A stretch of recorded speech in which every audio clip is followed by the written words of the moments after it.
Practical बहुत interesting है और बहुत इलेक्ट्रिकल और इलेक्ट्रॉनिक सेकेंड ईयर दोनों में म्यूचुअली होता है, दोनों में इकट्ठे ये चलता है।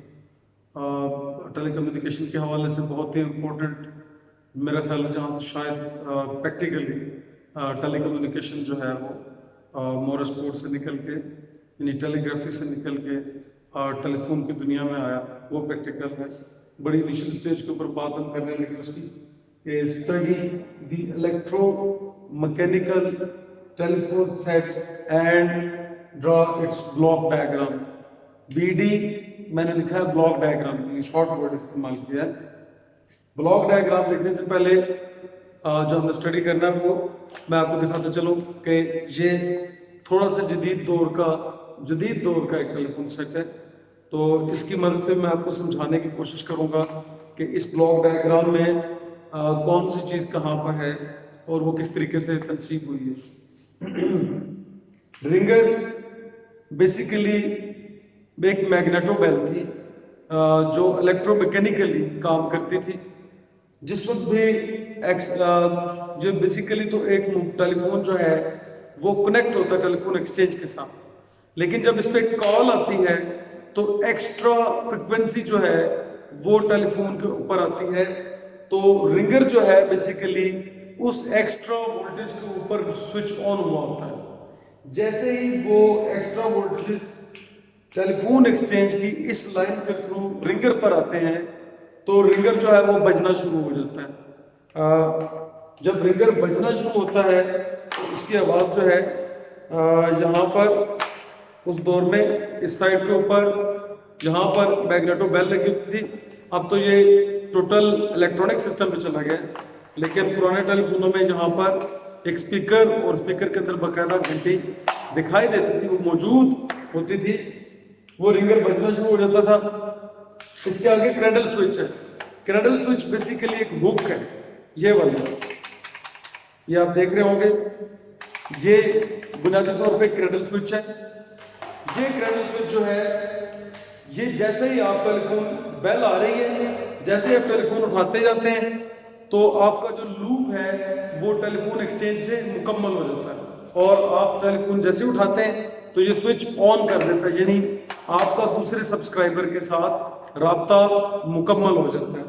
तो रिंगर जो है ये बजना ऑटोमेटिकली बंद हो जाता है और आप इस लाइन के थ्रू क्रैडल स्विच पे राब्ता करना शुरू करते हैं।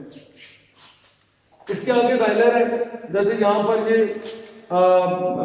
ड्यूल टोन फ्रीक्वेंसी वाला कीबोर्ड पैड लगा हुआ है, इसकी जगह उस जमाने में डायलर हुआ करता था। डायलर के अंदर भी 0 से 9 तक नंबर थे और उसके आगे स्टॉपर होता था। खैर वो भी आगे डिटेल में मैंने पढ़ाना है। डायलर जो है बेसिकली नंबर डायल, अगर मैंने किसी को कॉल करनी है तो मैं थ्रू डायलर यानी उसका नंबर डायल करूंगा तो फ्रीक्वेंसी एक्सचेंज में जाएगी और वो नंबर मिलेगा, उस पर भी आगे बात होगी। इसके बाद anti tinkle and speech muting system है। Anti tinkle and speech muting system basically किस काम आ रहा होता है कि अगर आप बात कर रहे हैं और आप अगले बंदे को किसी और बंदे से बीच में बात करना चाहते हैं या कोई आपका सर्वेंट आ गया तो आप क्या करेंगे, उसको म्यूट का बटन दबा देंगे और आप बड़ा आसानी के साथ उस बात को कर लेंगे। एंटी टिंकलिंग कहलाती है। उसके बाद आगे रहता है आपका रिसीवर। ये आपका रिसीवर है। बेसिकली रिसीवर के दरमियान में एक आस्टिक कॉइल होती है, यहाँ पर एक आस्टिक कॉइल मौजूद होती है। इसमें रिसीवर क्या है, रिसीवर स्पीकर और ट्रांसमीटर इसका माइक्रोफोन है जो दरमियान में आस्टिक कॉइल के साथ कनेक्ट होता है और इसके अंदर एक बैलेंसिंग नेटवर्क मौजूद होता है। बैलेंसिंग नेटवर्क क्या कर रहा होता है, balancing network at a time आपके जो इम्पीडेंस मैचिंग होती है थ्रू द वायर्स उसको मुकम्मल करता है। यानी अगर साइड टोन आ गई है, एक ही वक्त में 2 टोन सुनाई दे रही हैं, अपनी आवाज बाउंस बैक होकर सुनाई दे रही है, तो बैलेंसिंग नेटवर्क उसको बैलेंस कर देता है, इम्पीडेंस मैच हो जाती है। उसके बाद रिसीवर है। रिसीवर बेसिकली स्पीकर है, यानी ट्रांसमीटर तो माइक्रोफोन है। माइक्रोफोन आपकी फिजिकल वॉइस को इलेक्ट्रिकल क्वांटिटी में या इलेक्ट्रिकल में तब्दील कर देता है और स्पीकर उसी इलेक्ट्रिकल वैल्यू को वापस फिजिकल वॉइस में यानी ऑडियो फ्रिक्वेंसी में कन्वर्ट कर देता है और इस तरीके से टेलीफोन का पूरा मैकेनिज्म काम करता है। بنیادی جو پارٹس ہیں ٹیلی فون کے وہ کون کون سے ہیں؟ رنگر،